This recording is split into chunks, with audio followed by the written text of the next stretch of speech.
Jimbo Paris, and you are listening to The Jimbo Paris Show.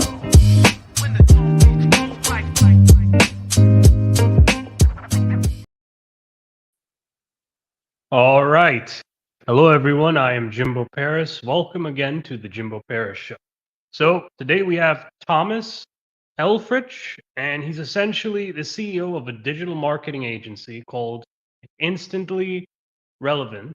And additionally, he's also a part of the AI Nerd podcast, and he's a host in that podcast. So there's a lot of interesting things about him, and we're going to learn a lot about him. Because again, I'm a massive fan of marketing and all forms of digital marketing. Well, hello, sir. How are you? Wow, I really like the background and the logo. Very impressive stuff. You know, there's only a team that I had that made. Wait, they didn't make it. Thank you. Okay. All right. How are you? I'm doing well. I'm doing well. So this show is going to be about you. And the first question I'm going to ask is, what do you specifically do? That's like an office space question. What is it you do here? I do a few things, but specifically to Instantly Relevant. I lead a company that I founded a few years ago, and we really focus on primarily founders, entrepreneurs, startups to help them be a little more lean when they market, a little more effective, and do it in a way that is best serving the needs of that kind of that group of the founder, entrepreneur, and startup. We're saying maybe pre-IPO startup. Okay. What path did you take to get here today? I always say unemployment. Sorry, no, but my background has led me through kind of born out of that .com era. I definitely remember myself being a better developer than I was, but I've always spoken well about technology, which takes you on that consulting advisory path. Excuse me. And during that time, I've, in the last 10 years, developed a good expertise around intelligent automation and leveraging AI to automate process or at least augment them. So I took some of the principles of intelligent automation for marketing. And effectively in intelligent automation, you automate a process with the intent to accelerate a human, not replace them. At least that's my point of view. And you leverage the right human at the right technology at the right time. And you can really do a lot more by getting rid of the mundane and things that can be easily repeated with technology. That's how I got to marketing, digital marketing, because I saw a big problem here. Excuse me. And what big problems do you solve? Well, it's the problem of time to value to cost. So when I was, going through the ranks of corporate world of, director, manager, whatever, VP, a CTO of a nearly $1 billion services company, one of the biggest challenges was always creating content and marketing that content. And it always seemed to take forever. I mean, like to take an idea from, your mouth to a piece of paper took weeks, months. Give me one second, I need a cough here. Don't know why. But the big problem was it took forever to take an idea and get it out into content. And by the time it got there, I noticed that marketing always tended to take too long and make it too markety, if you will, salesy, and it lost its tonality and personality of the kind of the expert that made it, either it be from myself or somebody else. And I looked at that, I was like, why does it, why is there $3 million a year going out on marketing spend and salaries? And I'm thinking why does it take 2 months to put an article out or a month to do a blog? I go, there's tons of technology to accelerate this. And then so I just started experimenting with actually AI Nerd for how we could use technology to accelerate content creation, and then saw that we could do it and monetize the blog there, and then looked at the marketing industry and said, wow, there's a lot of just traditional, the term we use is we want to eliminate the time suck and financial sinkhole traditional cliche marketing, because there's just so much waste. And I saw that as just a process and expert in automating. So I just said, you know what, we can use technology to accelerate where we need to create content, to help drive engagement, to help manage social media, help, create leads and, appointment setting, all the things that you go from, the person you're trying to meet to interacting with them to closing them as a deal. And our ideas were, let's build trust, let's build relevance, let's build some loyalty in everything we do with the customer, your customer's customer and focus in mind, and leverage technology wherever you need to accelerate that, lower the cost, and improve the output. So building trust, accelerating, the output, those are all very big things, to offer to a company through services. But for you though, what inspired you on this path? Well, it starts at the core of just being wanting to be in it, and at my core, being an entrepreneur at heart. Of one of the funny things I tell people is I've never been promoted. Probably a Mm. future book, likely a future book, because just how I've always thought about being in career was always to outsource my job so I could scale, so I could grow. And it makes you a terrible employee.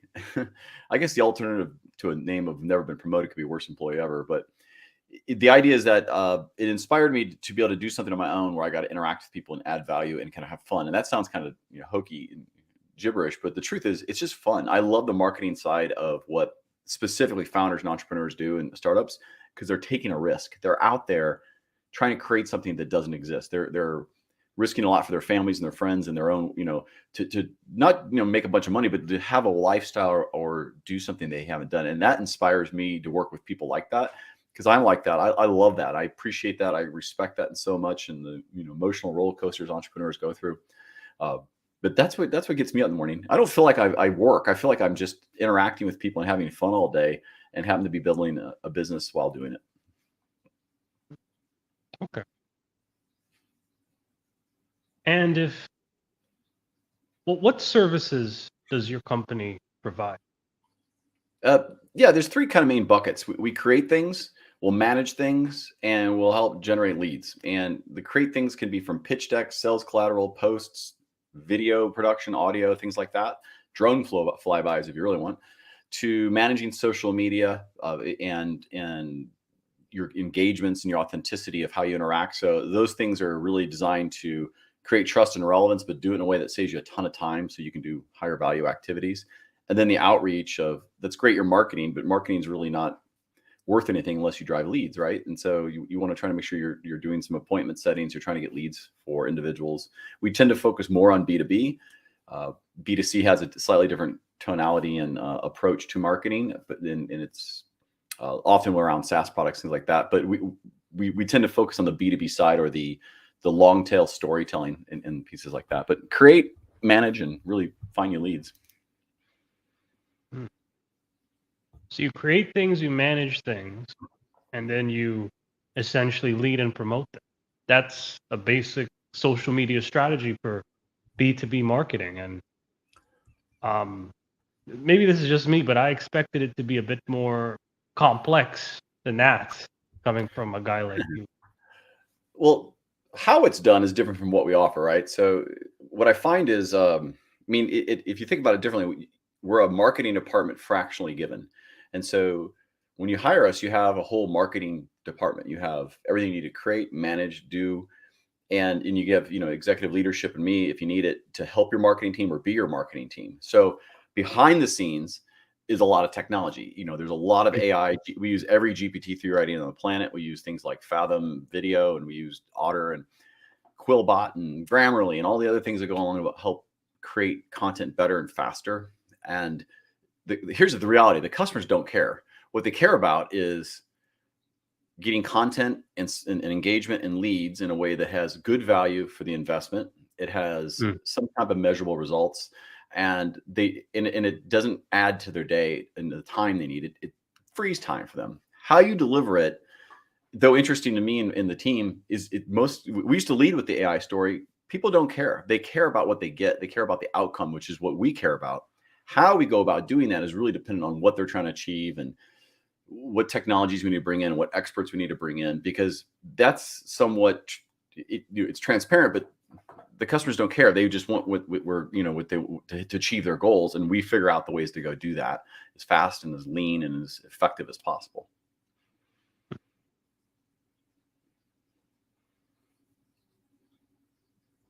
So what would you consider your ideal customer?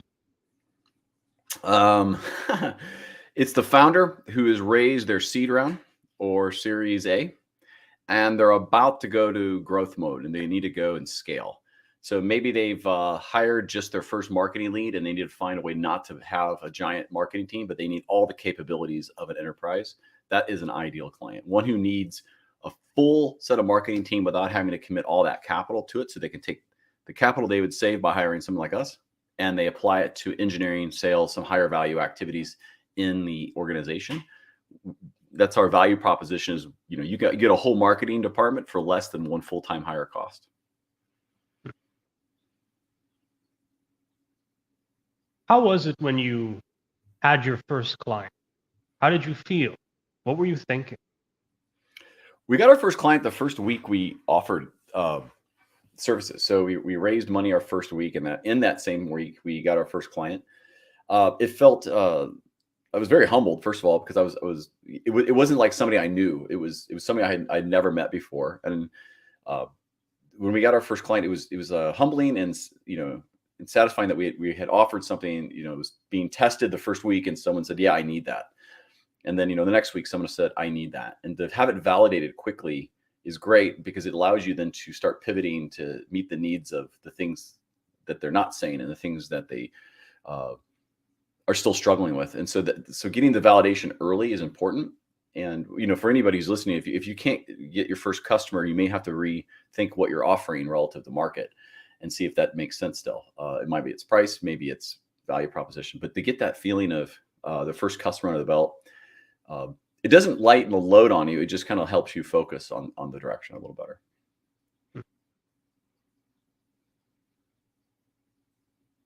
What makes you stand out from other digital marketing agents? I think the term that we use we used to lead on our homepage, but I've moved it to the about pages.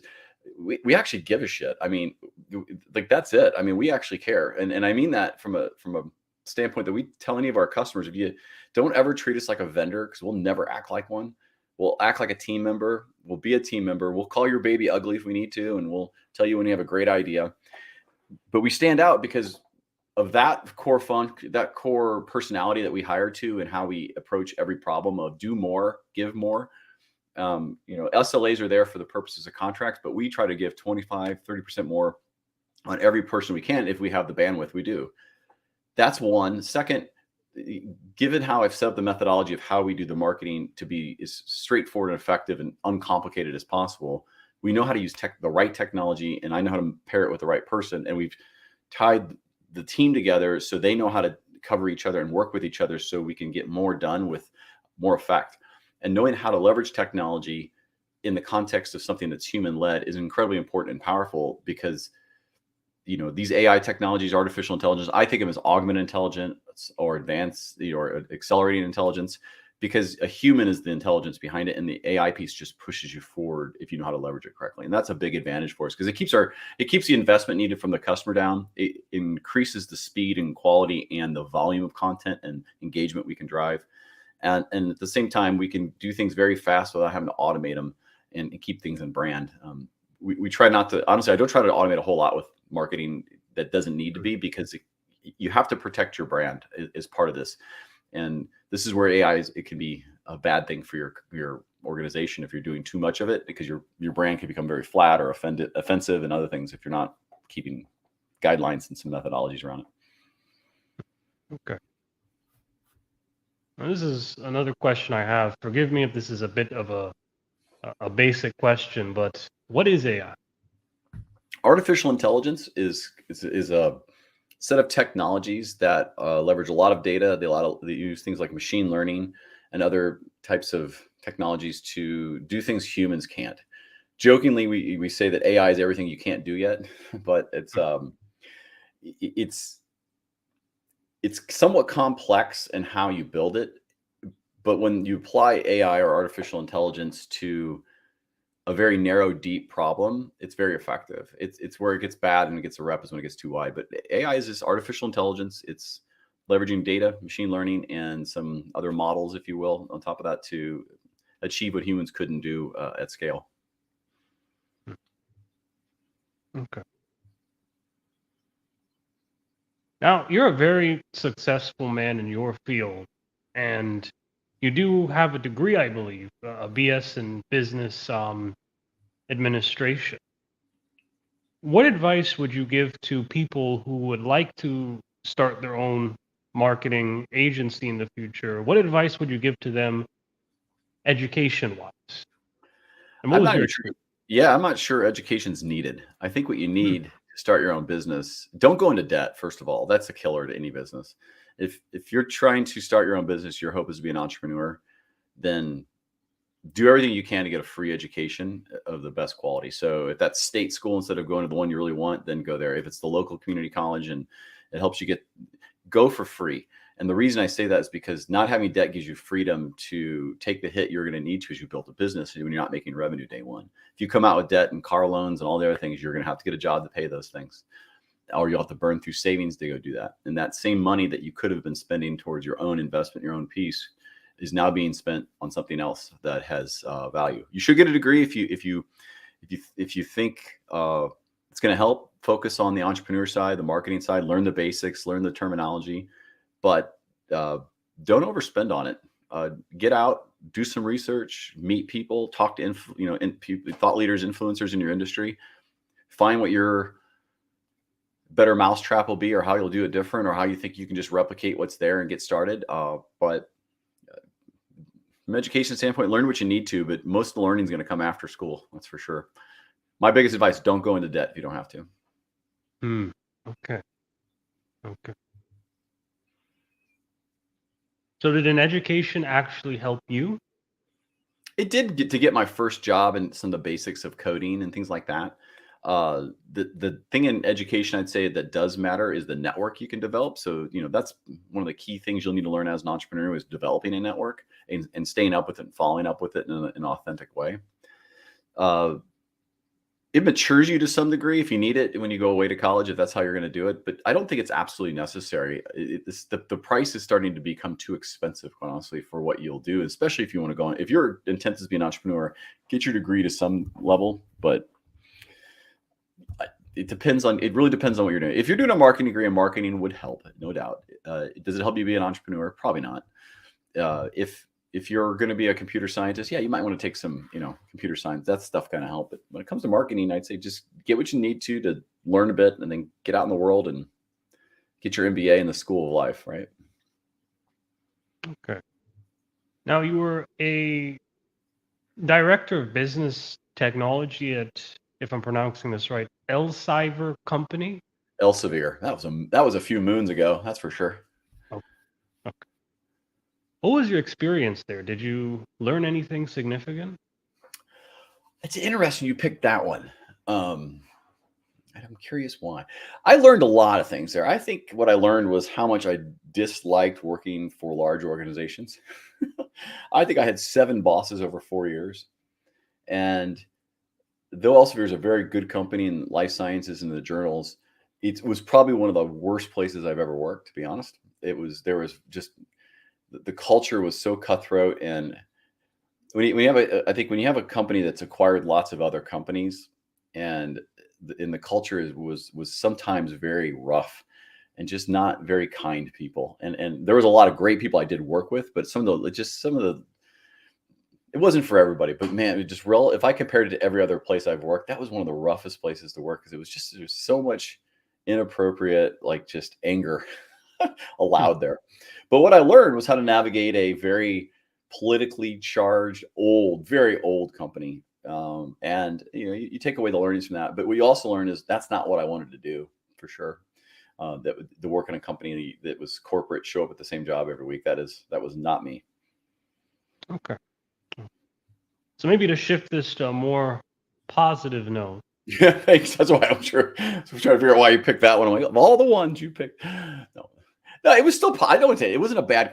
I really. I mean, when you think about, right, I've never been promoted. That's like, like I said, right, never been promoted. That right there was one of those places where I was like, I'm not even sure I'd want to be, because it was like there's a lot of people I felt like it is a positive. One of the biggest positives you could take from that is I realized what I don't want to do. And when you Oh, realize what you don't want to do, man, that's a fantastic door to close, because you're not looking back thinking, man, should I have done that? Once you shut it, you're like, this is great. I'm going on to something else. And so that there is a positive. That's the takeaway, is that don't do that again. Don't go work in that environment. okay. Okay. The only reason I was asking that was because that business appeared quite IBM-esque, very corporate, and I was just wondering how he would fare in an environment like that. Not great. Like, help you. Oh, okay. Okay. not All not fantastic. No. right. Okay. Again, I'm learning more about you, so that's a good thing. Now, as we continue on here, I think the next thing I'm going to ask you is, what are your best client success stories? Wow. So the the ones that I think have been the best are the ones that are growing their business without having to expend marketing in anymore. So it's in and we're careful not to mention certain customers because they're it's just that that's just the deal, right? But the ones that I like, and it's more of a class. They have a different way of thinking coming into it, and the ones I see absolutely flourish are the ones that are getting scale in the content creation, scale in the social media management. They're building brand awareness, they're generating leads, and they have a fixed cost for marketing that's not going up as they do it. So they need more, they get more, and as they grow, we're building more for them. And those success stories where they're raising their kind of executive eminence as a founder, or they've increased their brand awareness and they've increased their following or their views and things like that significantly. That mentality, when someone has it, like, I'm going to do this without hiring a bunch of people, I mean, just one marketing lead, they have done so well for themselves. There's some we've helped generate revenue opportunities in the millions in our 2 years for companies. Do they always close them? No, but they get the opportunities, and sometimes they do. And that's just a great thing when the stuff that you've created, the social media engagement you've driven, or the leads you've generated, present a pipeline, a new pipeline opportunity or a closed deal. It usually stems from the mentality that they want to do that without having to inflate and replicate their marketing department over and over. All right. So, are you saying most companies that are struggling have to replicate, or What I see is a lot of times is a bunch of bloat in marketing departments where you'll have, maybe 1,500 employees in the company, and there'll be like 15 marketing people, most of which half of which are managers. And you're like, why? Like, why is there so much? And there's, a person lined up to each technology to go run it. And so it, I've seen this where it just, they keep endlessly hiring a content writer. They keep hiring another manager and then a coordinator. And it's like, these aren't honestly full-time jobs often. They're a lot of fake work, or a lot of BS meetings are created around that. There's just a much more effective way to do that if you know how to leverage technology, labor arbitrage, and a better strategy is a little more focused, and just not, a lot of times I see a lot of marketing people in corporate only care about KPIs for the intent of keeping their job so they can say, hey, sales isn't closing. And there's always this rift and this friction between sometimes sales and marketing, because sales is like, these leads are crap, and marketing's like, they can't sell. And then, well, no, product's not good enough. And then there's this defensive mechanism that comes up that creates a lot of noise for measuring everything to the nth degree so you can keep your job and show that you're adding value. That whole dilemma just creates waste. And that's what we cut through is, this is what we're going to do. This is what we're going to go target. This will be effective. And we'll measure it to the minimal. So you don't spend money and time doing that. And then you adjust and you be agile and you be quick with it, as it's aligned to a better strategy. And the more noise you can reduce, the faster it goes, and the better it goes for you, because you can pivot. You don't waste money. You don't waste investment. You don't waste time and others' resources. okay? Now, again, not everyone here is a marketing expert. So, what is KPI? Could you explain Like that? a key performance indicator, like your click-through rate or your open rate or uh, your conversions and things like these metrics that are measured. They are important. Don't get me wrong. Uh, your but don't there are things in marketing, even if you're an individual and you're trying to grow your personal brand, don't focus on the vanity metrics of followers and views. Uh, there's a lot of FOMO with, oh, I have, a million followers, or I have this many views on a post. Oftentimes that doesn't translate to business. That just becomes a vanity metric. Hey, cool, look at me. I got, 30 million views on a TikTok. What business did it create? And we did this last year on my own account. So we had a lot more views and engagement last year, but it didn't really produce much. It was good for building followings, but the followings, if they're not relevant to what you're selling over time, don't really produce. So we took a strategy change of more focus. And so the KPIs that matter now are really, how many inbound leads are we just getting from the content? So if you get 4 inbound leads off of 30 views on a post, that's fantastic. People would say, oh, you need to get 300. I'm like, well, cool. If you can find 300 relevant viewers of that content, but if you build content in a very micro strategy way, sometimes it's not always a trick, but the point being is the KPI, the key performance indicator doesn't need to be followers and views. It should be what kind of leads are produced, what kind of interactions am I actually getting that are authentic? What kind of conversations am I having? Or what kind of, traffic am I seeing on my landing page? Those things are important, less so than we gained 50,000 followers this month. So what? But if you didn't get any revenue from it, it doesn't matter. So it's the wrong metric. The more I speak to you, the more different I realize you and your business really are. Like most marketing agencies and most people pitch marketing in general focus entirely on, KPIs and how many followers, how many likes, how many comments, are you getting engagement rates? There are all kinds of software out there tracking those things, but you're unique because again, you do somewhat focus on those, but you really prioritize that lead generation. And that is really, really fascinating to me. It's prioritizing what matters, which are revenue opportunities. And sometimes those aren't specifically a lead, but what it is in some businesses, right, is you've presented at a conference, whatever else. But if you don't have, and we call it executive eminence, this is an example. If you don't have the personal brand image, your corporate brand image, you don't have thought leadership or messaging or content or some kind of strategy, when they come check you out, the first thing people do when they see you speak or they see an article is they check out you. They Google you. They see what it is. If you don't kind of have all that, and you've had a consistent flow of content that's relevant to them, you won't check out. And if you don't check out and you're in a competitive situation to sell your services or be hired or whatever, you're going to lose. So you have to have this kind of executive eminence built up to launch you forward ahead of others, to be differentiated, to be remembered, to be sought after. And our approach is start with some of those fundamentals. Don't jump right into ads. Don't jump right into even speaking until in live until you've kind of got these basics, blocking and tackling and other things done. And it just blows me away sometimes of how fast people want to go spend money on ads and how much money they waste doing it. And it's like, you can get there pretty quickly, but there's a lot of stuff that people miss ahead of time. Differentiators, unique selling propositions, a brand that has something that remembers. There's so many things that need to happen prior while you're still creating content to help you do this. And one of the fundamental differences we think, I didn't come up with this quote, but I am stealing it from the cohort of people I was in, is there's 1,000 ways you can die, but there's only one that's going to allow you to get leads after you're dead, which is really good content that's steadily being produced in a very organic way. Because that way your company is getting sustainable and you're becoming relevant for longer. And the longer something's out there living, the more powerful it's going to become for you. So we approach the problem slightly different with the goal in mind and the fundamentals in place. And then we go as fast as we need to when the timing is right, so you don't waste investment.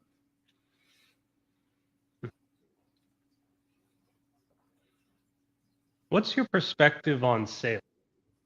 On sales? Yes. That's a loaded question. Could you narrow that just a bit? Do you think good marketing will always lead to good sales?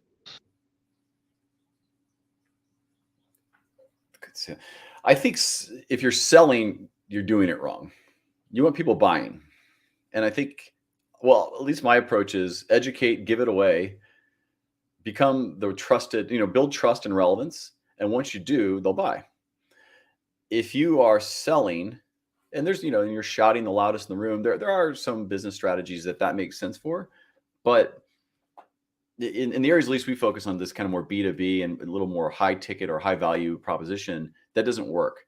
It'll get you leads and it'll get you maybe some meetings, but it doesn't close deals.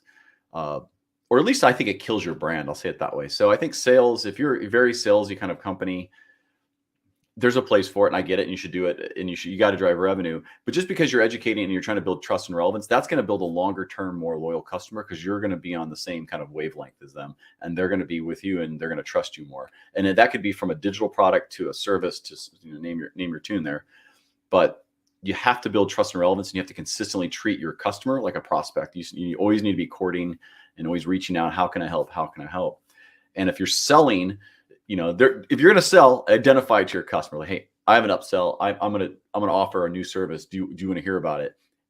But don't be the person on LinkedIn that says, hey, I'd love to connect with you. And then they send me 14 pages and 65 links in the email next. I would be much more responsive to, I'll meet with you for 15 minutes. If you say, hey, I'd love to meet with you, and just to kind of get an idea of, I'll agree to that and meet with you. If you send me that big long deal, dead to me. Not dead to me, but I'm not going to look at it. I'm not going to take 30 seconds to look at it, but I will give you 15 minutes of your time if you ask for it correctly. If you preface it in kind of this honest, let's just connect and get just to meet you, that I'll give you 15 minutes, but you won't get the 30 seconds for me to read the message ever. I'm not sure I answered your question, but I'm going to go with that answer. No, you answered it. Yeah. You're good. So, sir, I think the next question I have is, in this day and age of social media, how do you feel about Twitter and the rise now of open source social media like Mastodon?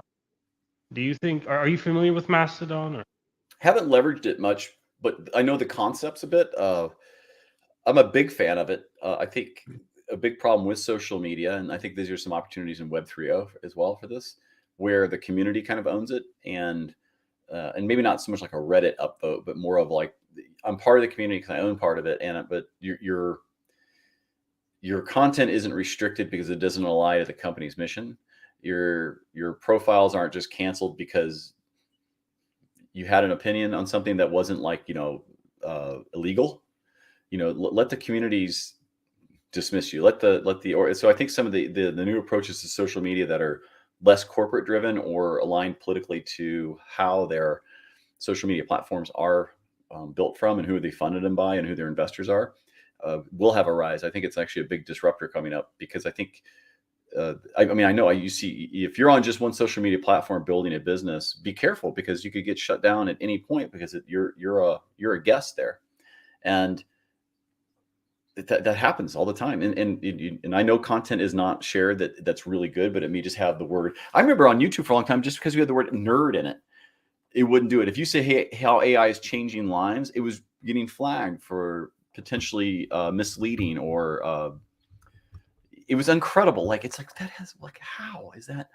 And it's like, but things are being restricted based on other factors. So I think the open source piece gives opportunity for a whole new social media that's focused, narrow and deep, right? Focused around why you want to be there. So LinkedIn, I think, is missing. I think it's becoming too much like the other ones, instead of just being, this is for business and we want people to encourage and listen. I'm actually looking for XYZ service, and here they are, and make it so people go there to close deals and be helped when they need to, and let's get away from the kittens and fluff and other things that are causing vanity metrics and all the insanity around that. So I think LinkedIn's actually a great platform that's slightly getting caught up and being more like other platforms instead of just being its own thing. I'm not sure I answered the question again, but that's how my brain went with it.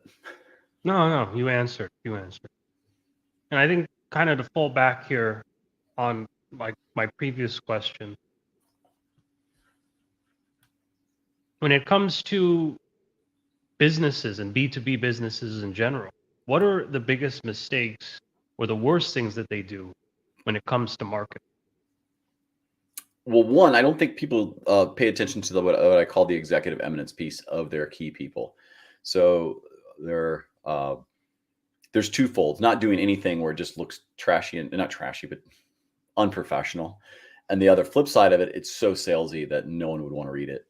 And so and oftentimes in that, there's no personality of the person in there. So I think or the company needs to be there. So I think missing just kind of this executive eminence of people in your organization, especially, everyone's key because they're in there, but missing that is a big mistake, because especially B2B, you're selling to a business, but business is ran by people and groups of people. So the group has to present itself in some type of fashion. So we focus quite a bit on this for our customers. And then I think another big mistake is not leveraging personal profiles and the sharing mechanisms of the organic side in the storytelling. So uh, expecting the business to endlessly pay for advertisements and things like that as a salesperson is insane. You should be out there doing these things. You know, if you're a founder, you should be the one on your profile really, you know, once you say the word founder, you're on the hook for promoting your company if you like it or not. I mean, so I think not leveraging the organic side. And the other piece is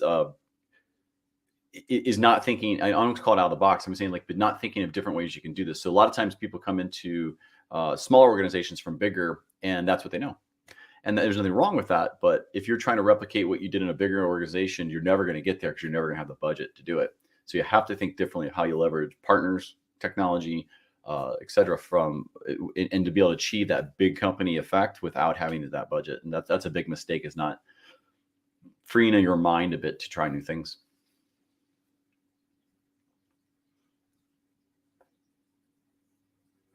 I really like that second point though, because what you mentioned there was an external marketing strategy in the sense that, an external audit that I've done before, where you essentially look at the social media as a whole and say, okay, this person actually needs an influencer, a mascot. That's what you're referring to in a way. When you say, have the CEO speak up, have the leader speak up about the business and kind of draw more people in.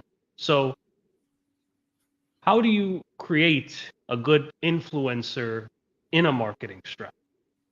Well, it starts with authenticity, right? So you have to be able to put in, and I would call it influencer. Maybe I'll refuse the word evangelist. It might be a better. So the lead people should be evangelists of the company in a way that's consistent across profiles. I am one who believes that your own profile is your own profile. But when you're an executive in a company or you're a founder, you're going to need to tie some things into it a bit to make it successful. And to do that, it's a consistent flow of the look, the feel, the things you say and how you say them, you know, so they're in your own personality, but in the correct image out there, sharing the right amount of, let's say, motivational things versus we do this versus, you know, some type of fact-based stuff. It's getting the content mix right. It's how you engage going into the conversations that happen on social media, and then the ongoing nurturing. So if you're an executive in a company, or you're one of the people that's being featured from a company that's getting elevated, it's important to occasionally just reach out to people you're working with and just give them something that's, you know, give, right? Give them something that's of value, has nothing to do with sales. So if you have some people that might have been prospects or even said no, reach out to them and actually take the time to say, hey, I think they like this conference that I have nothing to do with. Send it to them. Here's a book, because you remember some kind of conversation that you had while, you know, or you saw some post, say, hey, listen, I read this book, you should check it out, or send them one. I don't know, or here's a Kindle $10 thing off, go download it. I would get it. Do things that actually add value to the conversation to people and actually make them feel like you actually care, because you will actually care if you're doing that, because it doesn't just happen. And when you do that, then you've positioned yourself to be a better evangelist for your company, because people are trusting you, you become relevant to them. And then when they're ready to buy, they will actually come to you and you don't have to sell them anything. Okay. That does not happen overnight. It takes a strategy, and it takes focus, and it takes some consistent effort. That's interesting. So, how do you think a B2B business would be able to figure out? Well, how do you help a B2B business figure out their primary and secondary audience? You mean as a persona, or like Yeah. a? So the people that they're marketing to, if that Oh makes. yeah, yeah. We get really narrow with it. So when we help them do this, there's always the people who've bought before, and the simple things of, have you asked them why? Like, uh, for case in point, we asked our customers, why did you pick us? And they said, you actually care. And I go, you know, that seems a little too unicorns and Skittles and rainbows. But I said, would saying, you know, we actually give a shit be better? And they said, yeah, that's probably more accurate. And so ask why you didn't pick them, and let's see what people say, or why did you leave? Yeah, so that's one way to define that, because that persona will clearly define the problems and the people and the groups. The other piece is the creativity of who else should be buying it and what's the value piece that's missing. So there'll be the core thing you solve for, then there'll always be a secondary group that you need to influence to get to the main, right? So what's the value piece that the secondary group that influences the buyer that benefits them? And so part of what we determine is what is the benefit of, and this is in a B2B sell where you'll have the technical buyer, the financial buyer, the ultimate person who's going to use the stuff. And you have to kind of figure out how to market to them from what's important to them, what's going to help them make their bonus, what helps them not get fired, what helps them not have to hire another person or have a fight with the CFO. You have to figure out why whatever your product or service does helps them. And you make sure that that content that comes out is in their voice. And so they're more comfortable knowing if you're an unknown specifically that, you're going to be fine for them. You're not going to cause them problems. And that's how you figure out who your secondary audience is the one who's going to influence the person with the checkbook. And you market to them. And sometimes that's a challenge for B2B to see that, why would we do that? A lot of them don't do it that way because they don't have time or resources to kind of create the content. But if you're leveraging a service or somehow you know how to use technology and people together, you can. But that's the secondary piece. I mean, there's always the primary buyer, but in a B2B, it's typically a committee, or you have to be known across the company a little bit. Like the saying that no one gets fired for hiring IBM. It's because everybody's known, but most companies we're probably referring to right now are not. So you'll have to do what you can do to make people feel comfortable. And so that takes content, it takes engagement, it takes some authenticity to do it. What do you think are the best things B2B businesses do when marketing that they do right? I think the ones that really take more of the rebel edge of differentiating their brand, and when you look at it, that's your brand. Like you have a really good brand. Like so when I see these colors, I'm like, that's his brand. I know that. That's like it's intentional. Those colors work together. They're good. That's one piece. I'm looking at yours, right? So there's a specific text font, and there's a tone to the thing, and just the whole vibe, right? When you see B2B brands do the same thing, almost like it's individualized, and you feel like, yeah, that this is the place that there's no other place I would go. That's the ones who do things really well. I think the ones who always focus on when they go to conferences specifically, if they're not speaking and they're not there up there with the customer, they don't go. So the B2B brands who do that do very well. I think those who know that strategy, like we don't go to conferences unless we're speaking with the customer, period. Like that's a smart thing to do. You'll get authenticity, you'll get actual creds, so to speak, in your industry. And the other ones, I mean, selfishly, I like are the ones who think differently about how they market, and they want scale, but they don't want to have to pay through the nose to go do it. And that's where we love them because they're a perfect client for us. So self-serving, but you asked for it, so I'm going with it.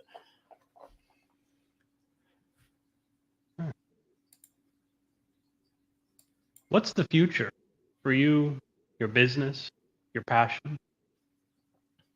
That is a great question. If I can only answer that with certainty, right? It's to keep growing, right? We quadrupled revenue over last year. We've added way more value past that quadrupling, though, to do that. And so we're going to continue to grow the business based on adding more value and making it such a no-brainer to work with a company like ours relative to other agency, if you will. We will continue to become the pickaxe for founders, entrepreneurs, and startups. And what I mean by that is while they're chasing their gold and their riches, we're going to be right there for them to make sure that they have that nonstop relevance. And we'll just continue that storyline through is grow nonstop relevance for the company and keep giving, keep caring and don't waver off of that mission. Mm-hmm. What do you think is the future of marketing? Of marketing? Yeah, I was on a live event earlier today, and I got asked that exact same question. I was like, "Are these guys talking?" To me, it's leveraging AI, and AI will be present for sure in how you create content, specifically how you analyze it and optimize it. There, no doubt about it, technology-led will be a way to market to people faster, to get to them quicker, to be more relevant. Profile of one kind of idea where every person can have content tailored to them based on a lot of data people have on them. That's for sure going to happen.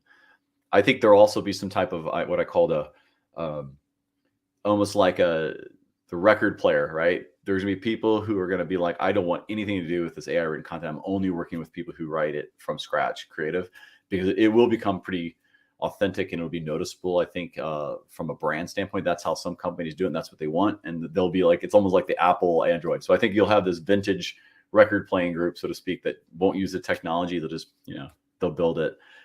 but for no doubt, I think marketing becomes you're going to have to create more and more and more. So the social media is definitely, posts are out of the feed loops quicker. They want more original content. It's just more and more. And as you get open source social media, you get other, your website, you're going to have to be able to scale that. So technology is the only answer because you can't do it with people. So no doubt the future involves AI, and it involves some other automation technologies as well. How do you cultivate creative excellence in a company? Cultivate creative excellence. It's in the people you hire for sure, and how you lead. You know, don't hire assholes. That's for one. Start with that.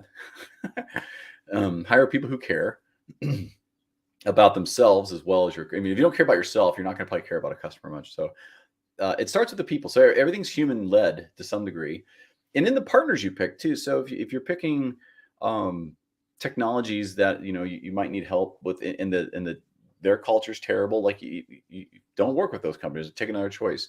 It's in all those decisions of how you set up your organization to be sustainable and to breathe and kind of grow as a company.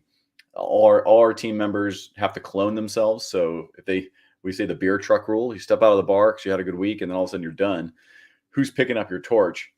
So I'm applying the same rules I apply to my corporate world, is make sure you're replaceable at any point, not because I want to replace you, because I want to make sure you can grow and go do more things. At the same time, if you get hit by that beer truck, I do need to replace you. And so that's how you build that. And then the culture of it is, we went to a 4-day work week from day one. So and I told the teams, you figure out how to cover it. Everyone's, customers got to be covered, but figure out your 4-day work week, and I don't need to know about it. Effectively relative to, let's say, other companies, people on our team get 52 days off, right? They're getting every week a day off, and I just go do it. Have fun, have a life. And so balancing work life is super important, I think, to building excellence, because then people want to show up. They're not like, I want to go to another job. I'm tired of this. This is boring. If you give people some freedom to breathe and be creative and be with their families and friends, the customers will feel that benefit of them being happier as well. I'm thinking here, you're bringing up a very interesting point here too. How does one cultivate a work-life balance? How did you? You're assuming that I have.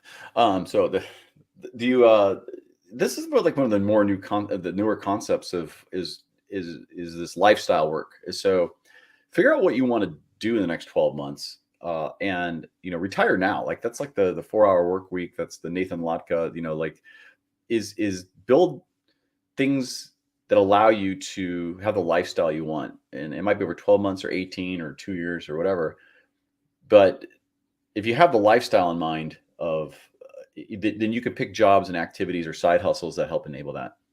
And that's how you do it. And you also need to, balance, and not that I certainly don't do it perfectly, but the person with good health has 1,000 dreams. A person without health has only but one.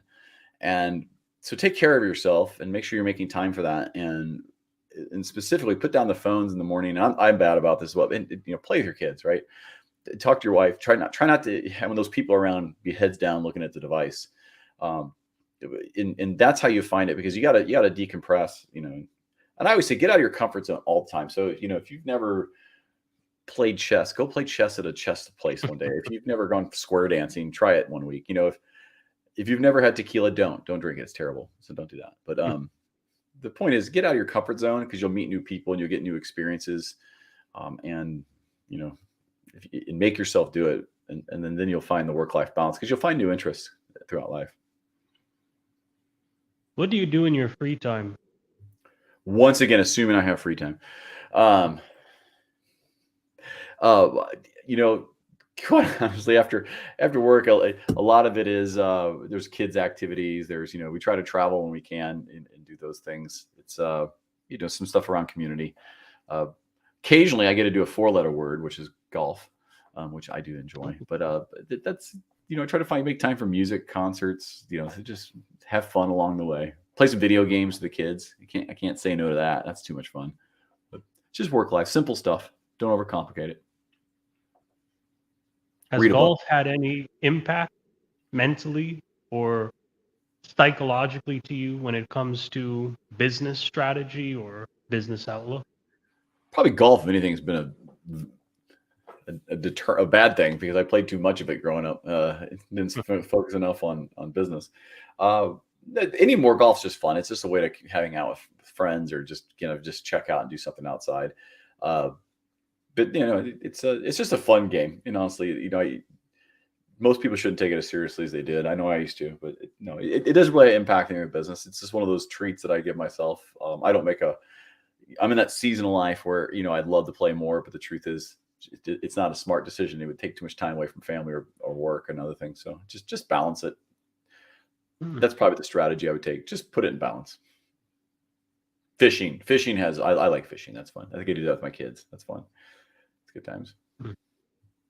Now, thinking about hopscotching back here to business related questions, I think one of the points you said was how important leadership and um, executive management is, right? Executive eminence. Yeah. I mean, okay. And how could a business now, maybe looking at this podcast, elevate their executive? Yeah, there's really five kind of key components you need to do. You have to make your personal brand image shine. Not that mine's perfect, but if you use, let's say, just LinkedIn as an example, uh, make sure your image looks good. Make sure you have a video that shows some personality there. Make sure your banner image is not just a pretty picture of a lake, but it's like it tells me kind of what to do and who you are. And what you stand for, and your profile is like just in the personal brand side. Don't tell me your title. Tell me what you do for customers. Uh, tell me what the outcomes are and how people benefit. Like give away the information of what you do to benefit when people interact with you, not me. And you have to have some of it, but really think of the customer or the person looking at you, why they should read it and what they get for doing it. So that's one. Your corporate brand image is a similar strategy of what do you do for the customers? What do you do for the industry? How does it look and feel? And how does it compare then to your personal brand image that aligns to it? And so that's two, corporate and personal brand image. Another one is thought leadership. So go on podcasts, go contribute to other people's dreams and other people's initiatives. So, go try to promote the Jimbo Paris, podcast. Go on a YouTube video, promote someone else's something. So do things around thought leadership, write an article, go speak at a conference. Those create messaging. So the things you say in your messages to people back and forth, or even in some sections of your social media, make sure that is unique, differentiating somewhat in your personality, but not cliche. Another one is your content. Make sure you're doing it regularly. Continually, put this stuff into the customer's voice and brand, but you need to be consistent with what you create there. And that's all driven in the beginning by a goal and a strategy, right? You need to have those things of why you're out there in social media, why are you doing the business, why are you in the job you are, what do you want to be, and what are you willing to give up to get there? Who are you willing to get out of your life? Who do you need to have in your life? All these kind of things need to be as part of your strategy. And you put all that together, you will raise your presence to the world. The people that you're in the order of who it's going to bug the most. First, you're going to be needing to, at some point, if you have a goal 12 months ago to become this, let's say, recognized leader in something, well, today you're going to have to start doing it. You're going to have to be maybe a specialist and an enthusiast and an expert, but you're going to be really uncomfortable when you start doing all these things and you're presenting yourself maybe more than you kind of are, though you might inside feel like you're there. You're going to be the most uncomfortable, followed by the people closest to you who know you and like, are you really? It's not lying, but you're just trying to get information out of yourself that is there, and you're trying to articulate it on a megaphone so you can be where you're going to be. But the cool thing is when you do this, when you do the corporate brand, thought leadership content, and have a strategy, as you interact with new people, that's how they'll see you. That you will be expanding your network because you'll be presenting yourself in a much more professional, elevated light, and the new people that interact with you only see you that way. And the people that were closest to you will start seeing you that way. And finally, eventually, you'll see yourself that way. You'll be the last. And that's how you do it. It takes time. It's not something that happens overnight, and it's thoughtful. And you should anybody who's going to be in a professional career or be an entrepreneur needs to do it early. If you Google my name in the US, I pretty much have the whole entire first page. If you put the AI nerd, which was very intentional, if you're in any country, like specifically Germany, I get the whole page. And so be smart about how you brand yourself personally and your stuff, and it'll pay off when people check you out. You'll check out. I just noticed my quotes is wrong. Look, I can't type. See, I am the king of typos. You should know this, Jimbo.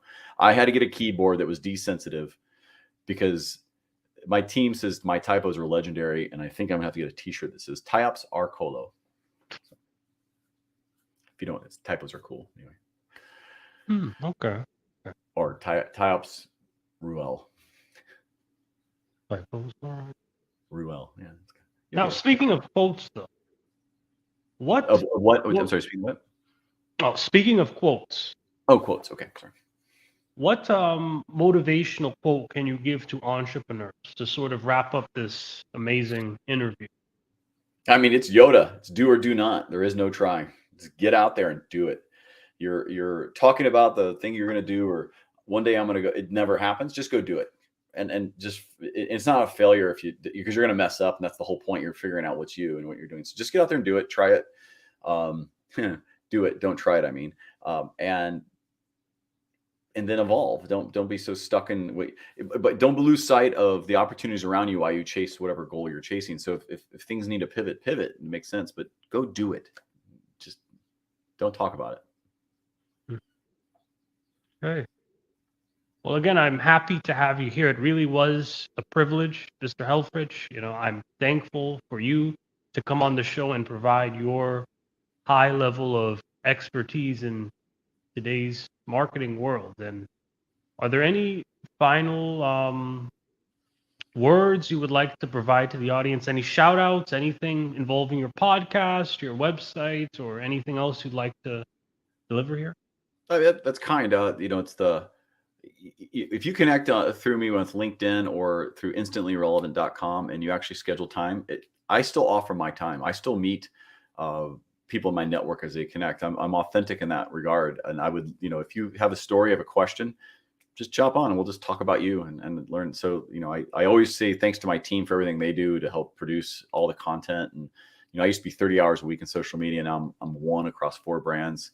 And that happens because the teams, help do everything basically. And it's just instantly-relevant.com and say schedule time or connect with me or whatever you like. And you got it. Contact us. That should work. One of those should work. All right. Look at that. Look, you had that thing already ready. That's a beautiful thing. You're so good. Oh, 5 points for you. You can spend that 5 points however you like. It's yours. Yeah, that's my technical team. They're quite good. Yeah, I think you were doing hands free. Like, how do you do that? I'm gonna ask you off camera how you did that hands free. It's like, thank you. I have to get a picture of you here working really hard with your team buzzing behind you. That's the new shot we're gonna go with. Thank you so much for having me on. By the way, this has been great. I appreciate the time and the consideration very much. I like you. This was a good interview. I felt good about this. Now, just to finish this off here, I'm just going to do a few quick shout outs. The first shout out is going to be to LifeWork Systems. This is our affiliate partner, collaborative partner. She's essentially an HR superstar. She goes into businesses, improves their employee relationships, interprets emotions, tries to make sure everyone is happy, everyone is getting along, and makes the business sort of a better collegial environment for everyone. So if you want to check her out, speak to me, send me an email, and I could refer to her very easily. Right. The next thing I'd like to mention here is going to be, again, let's come up there, YouTube. Subscribe now. We are slowly growing in subscribers. So again, ring that bell if you want more great episodes such as the one here I've had with Mr. Helfrich. And next thing I'd like to mention is we also have a TV channel. We are available on Roku. This will be on Roku a bit later, but the live show will be out soon now.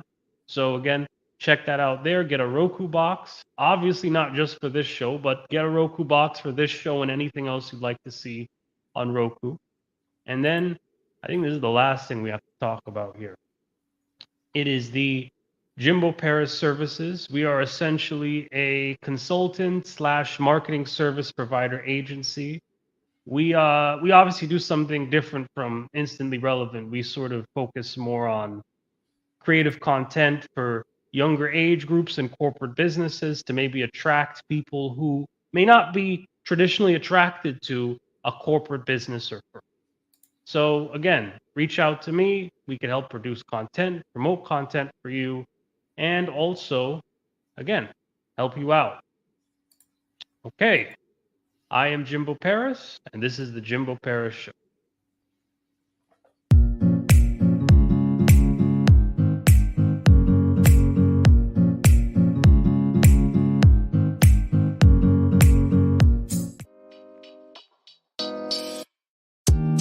Thank you for listening to the Jimbo Paris Show.